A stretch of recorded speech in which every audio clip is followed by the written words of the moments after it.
En nuestro programa anterior finalizamos la lectura del capítulo 5. Nehemías había encontrado toda clase de oposición que uno pudiera imaginar en la reedificación de los muros de Jerusalén. Satanás había estado muy activo y había puesto en su camino toda clase de obstáculos que pudieran causar que él tropezara y cayera, que fracasara en su propósito. Satanás está haciendo lo mismo con nosotros hoy. La única diferencia es que en nuestra experiencia él muchas veces tiene éxito y nosotros fracasamos. Dios no quiere que nosotros fracasemos y Él ha provisto todo lo necesario para que no seamos vencidos. Sin embargo, lo somos. Ahora, en el caso de Nehemías, no fue así. Llegamos pues al capítulo 6. El muro está prácticamente terminado. Vimos en nuestro programa anterior que lo que perjudicó más a Nehemías fue el hecho de no estar recibiendo salario. Era una persona que no buscaba nada para sí mismo. Estaba haciendo un gran sacrificio para reedificar el muro de la ciudad. Luego él se dio cuenta que algunos de sus hermanos, especialmente aquellos de alto rango, se habían dedicado al negocio de los bienes raíces, así como el de los préstamos. Estaban ganando dinero mientras se aprovechaban del sufrimiento de las demás personas y de las dificultades que ellas tenían. Y como resultado, esto hizo enojar mucho a Nehemías, pero él pudo arreglar este asunto y lo hizo de una manera muy directa. Uno no puede andar con manos de seda, digamos, cuando trata con aquellos que desde adentro están haciendo cosas que no son honestas ni honradas. Hay aquellos en nuestras iglesias, amigo oyente, que están actuando así y debemos reconocerlo. Cuando usted escucha a alguien que habla de una manera muy santurrona y que utiliza palabras muy espirituales, no quiere decir que son verdaderamente espirituales. Puede ser algo que utilizan como camuflaje. Usted se da cuenta que ellos tienen sus manos listas para recoger cualquier cantidad de dinero y que en realidad están tratando de aprovecharse al máximo de las circunstancias. A veces nos sorprende ver que haya personas que le estén vendiendo propiedades a la iglesia que ésta necesita y que lo hacen todo con una buena ganancia. También venden seguros a las iglesias y todo por el estilo. Y uno se puede dar cuenta también que ellos no son de los que dan mucho para la iglesia. Están mucho más interesados en conseguir dinero para sí mismos que para la obra de Dios. Y esto está perjudicando mucho la obra del Señor. Ahora, Nehemías logró arreglar todo eso. No quiere decir que él resolvió todos los problemas que estaban presentes y que de ahora en adelante todo sería muy fácil, porque no fue así. Notemos lo que dice el primer versículo de este capítulo 6. Cuando oyeron Sanballat y Tobías y Gesem el árabe y los demás de nuestros enemigos que yo había edificado el muro y que no quedaba en él portillo, aunque hasta aquel tiempo no había puesto las hojas en las puertas. Ahora usted puede notar cómo era de honrado este hombre. Nehemías era como Natanael. En él no había engaño. Es decir, él no trataba de ser sutil, artero. Hay muchas personas hoy que están tratando de utilizar esto en la obra de la iglesia, tratando de ser demasiado inteligentes. A uno no le dicen todo lo que le deberían decir sobre ciertos asuntos. Hemos mencionado anteriormente sobre los informes que llenan y que no son completamente honrados, sino que tienen ciertas tendencias que no son muy buenas. Toda la verdad no es presentada como debería hacerse, y eso ocurre muchísimas veces, con demasiada frecuencia. El Dr. McGee, autor de estos estudios bíblicos, dice que él apreció mucho lo que su médico hizo por él. Este médico es un creyente y cuando él sospechó que el Dr. McGee tenía cáncer, se lo dijo directamente. El médico le dijo, Dr. McGee, le voy a decir la pura verdad directamente, porque si no lo hago así, usted no va a tener confianza en mí. Y eso fue lo que hizo. Él siempre presentó las cosas tal cual eran. Cuando él pensaba que ya no había esperanza alguna para el Dr. McGee a causa del cáncer, él honradamente se lo dijo. No trató de decir una cosa por otra, no trató de ocultar la verdad. Lo dijo tal cual era. Y un amigo oyente siempre puede apreciar esto. Esto es algo que es necesario en la actualidad, en los negocios, tanto como en las reuniones sociales, y también hace mucha falta, creemos nosotros, en la iglesia. De todos los lugares creemos que allí es donde hace más falta. Tenemos que ser honrados y honestos en la forma en que actuamos. Ahora, esto no quiere decir que uno debe ser demasiado brusco o descortés. Si a usted le presentan a una señorita, usted no tiene que decirle que es hermosa si no lo es. Después de todo, ella ya sabe cómo es y usted no necesita decirle eso. Pero quizá le puede decir que ella hace muy buenos postres, por ejemplo, es decir, si ella los hace, claro. Pero tenemos que ser honrados en la forma en que tratamos unos con otros. Nos agrada mucho este hombre Nehemías. Él tiene a 3 enemigos que no lo dejan en paz: Sanbalat, Gesem y Tobías. Ellos están causando toda clase de problemas. Habían oído que él había finalizado la obra de los muros de la ciudad, aunque podemos leer en el primer versículo, en esta parte entre paréntesis, dice, aunque hasta aquel tiempo no había puesto las hojas en las puertas. Él dice honradamente, ellos estaban bajo la impresión que la obra ya había finalizado, pero no era así. Habían recibido un rumor falso. Era algo que había sido exagerado un poco. La honradez de Nehemías es algo tremendo. Él prácticamente podía ver como si fuera a través de las personas. Él era una persona muy honrada y transparente, pudiéramos decir, y dice las cosas tal cual son. Luego podemos leer al comienzo del versículo 2, Sanbalat y Gesem enviaron a decirme, nos dice Nehemías. Podemos ver que la oposición no había fracasado. Es siempre igual. Si uno no puede luchar contra ellos, entonces se une. Así es que ellos dijeron en la segunda parte del versículo 2, ven y reunámonos en alguna de las aldeas en el campo de Ono. Mas ellos habían pensado hacerme mal.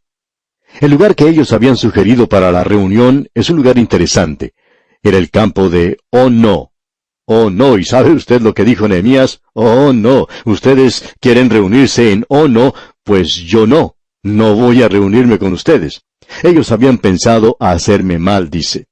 Esa era la idea. Dijeron, vamos a reunirnos para conversar sobre las diferencias que tenemos, a ver si las podemos subsanar. El pensamiento de ellos era que si él iba allá, le podían hacer algún mal, quizá hasta darle muerte. Ahora, ¿qué fue lo que él hizo? Entonces Nehemías en la primera parte del versículo 3 dice, y les envié mensajeros diciendo, yo hago una gran obra. No era necesario mencionar detalles a esa gente, y no puedo ir, completa Nehemías. No había necesidad de decirles exactamente lo que estaba haciendo, simplemente no puedo ir. Estoy haciendo una buena obra. Y ahora en la segunda parte de este versículo 3, Nehemías dice, porque cesaría la obra dejándola yo para ir a vosotros. Este hombre Nehemías es fantástico, ¿no le parece? Creemos que usted ya se ha dado cuenta que él tiene unas características maravillosas. Él había tenido éxito hasta ahora. Por tanto, Sanbalat, Tobías y Gesem tratan de llegar a un acuerdo. Nehemías, hablando francamente, nos dice que él aún no había terminado su trabajo. Lo que ellos querían hacer es que él saliera a un lugar neutral, y el propósito de ellos era el de hacerle algún daño. Y amigo oyente, hay aquellos hoy que quieren que la iglesia entre en un terreno de componendas, haciendo acuerdos y concesiones. Ellos piensan que quizá uno es demasiado dogmático si no se reúne con esta gente. Y en realidad, amigo oyente, uno solo debería unirse con aquellos que se reúnen alrededor de la persona de Cristo. Amigo oyente, yo me voy a reunir con cualquier persona alrededor de la persona de Cristo si ellos se reúnen así. Pero no me voy a reunir con el enemigo. No creemos que podamos ganar a nuestros enemigos reuniéndonos de esa manera. Eso es lo que yo creo. Ahora, cuando nos reunamos en la presencia de Cristo, ellos van a estar allí también, y van a tener que estar de acuerdo con nosotros en ese día, y vamos a estar perfectamente de acuerdo. Por supuesto, ellos van a ser cambiados. ¿Y sabe algo más? Yo también tendré que ser cambiado un poco. Y espero que todos seremos cambiados o haremos cambios en algunas cosas que son relativas en la actualidad. Pero no podemos y no debemos reunirnos con el enemigo. Pero si ellos creen en la palabra de Dios, si ellos creen en la deidad de Cristo, si ellos creen que Cristo murió verdaderamente por nuestros pecados y que se levantó de los muertos, entonces podemos reunirnos con esas personas y no interesa cuál nombre lleven, no hay ninguna diferencia. Algunos tienen nombres diferentes, pero ellos creen como nosotros creemos en estas cosas y uno puede reunirse con ellos. Prosigamos adelante ahora con el libro de Nehemías. Lo que Nehemías dijo es que él estaba haciendo una buena obra, un buen trabajo, y que no tenía tiempo para perder para ir a conversar con ellos. El pueblo de Dios no tiene por qué entrar en acuerdos o componendas en la actualidad. Este hombre Nehemías toma una actitud intransigente con ellos. Y leemos aquí en el versículo 4 de este capítulo 6 de Nehemías, y enviaron a mí con el mismo asunto hasta 4 veces, y yo les respondí de la misma manera. Esta gente era bastante insistente. Esta clase de personas siempre lo hace así. ¿Quiere usted saber si ellos querían ser amigos y llegar a alguna clase de acuerdo? Notemos lo que dice aquí el versículo 5. Entonces Sanballat envió a mí su criado para decir lo mismo por 5ª vez, con una carta abierta en su mano. Quizá la forma de la escritura parecía algo cortés, pero había una trampa en ella. Era como un anzuelo con una carnada. Era una carta terrible en la que contenía una amenaza. En la primera parte del versículo 6 leemos, en la cual estaba escrito, se ha oído entre las naciones, y Gasmu lo dice, que tú y los judíos pensáis rebelaros. Este hombre Gasmu parece que siempre está con nosotros. Es el peor de ellos en lo que a chisme se refiere. Se lo menciona también como Gesem. He descubierto que a veces la persona capaz de llevar los peores chismes es un hombre y no una mujer. Y aquí tenemos lo que dijo Gasmu. Leamos la última parte del versículo 6. Y que por eso edificas tú el muro con la mira, según estas palabras, de ser tú su rey. ¿Qué cosa más terrible la de circular rumores de esta manera sobre este hombre? Continuemos ahora con el versículo 7. Y que has puesto profetas que proclamen acerca de ti en Jerusalén, diciendo, hay rey en Judá, y ahora serán oídas del rey las tales palabras. Ven por tanto y consultemos juntos. Como usted puede apreciar, amigo oyente, él está amenazando a Nehemías. Él dice, este es el informe que nosotros hemos oído. Queremos saber si es verdad o si es mentira, porque nosotros ya estamos listos para pasarle esta información al rey. Amigo oyente, ellos deberían esperar hasta que estos chismes se convirtieran en realidad, que por supuesto nunca llegaría a suceder antes de informar al rey. ¿Por qué no determinar primero si estas cosas eran reales, si eran ciertas, si eran verdaderas o no, antes de pasarle los chismes al rey? Esta gente, pues, no es muy amigable que digamos. Ahora el versículo 8 dice, entonces envié yo a decirle, no hay tal cosa como dices, sino que de tu corazón tú lo inventas. En realidad, tú no has escuchado nada, todo lo estás inventando, es lo que dice Nehemías. Es una forma muy cortés la que usa Nehemías para llamarlo mentiroso. Él dice en realidad que son unos mentirosos, y prosigue aquí en el versículo 9, porque todos ellos nos amedrentaban diciendo, se debilitarán las manos de ellos en la obra y no será terminada. Ahora pues, oh Dios, fortalece tú mis manos. Nehemías va al Señor en oración y le dice lo que le están haciendo para debilitarlo y para estorbar la obra del Señor. Él le pide al Señor que le dé fuerzas, que fortalezca sus manos. Y luego dice en los versículos 10 y 11, vine luego a casa de Semaías, hijo de Delaía, hijo de Mehetabel, porque él estaba encerrado, el cual me dijo, reunámonos en la casa de Dios dentro del templo, y cerremos las puertas del templo, porque vienen para matarte. Sí, esta noche vendrán a matarte. Entonces dije, ¿un hombre como yo ha de huir? ¿Y quién que fuera como yo entraría al templo para salvarse la vida? No entraré. Estos otros presuntos amigos pretenden tener un gran interés en Nehemías. Ellos no quieren que él arriesgue su vida, pero quieren que él haga algo cobarde. Y este hombre Nehemías tenía en sí un verdadero espíritu de discernimiento. Ahora el versículo 12 dice, y entendí que Dios no lo había enviado, sino que hablaba aquella profecía contra mí, porque Tobías y Sanballat lo habían sobornado. Nehemías está en medio de todas estas tramas y conspiraciones del enemigo que está tratando por todos los medios de destruirlo. Y dicen los versículos 13 y 14 de este capítulo 6 de Nehemías, porque fue sobornado para hacerme temer así y que pecase, y les sirviera de mal nombre con que fuera yo infamado.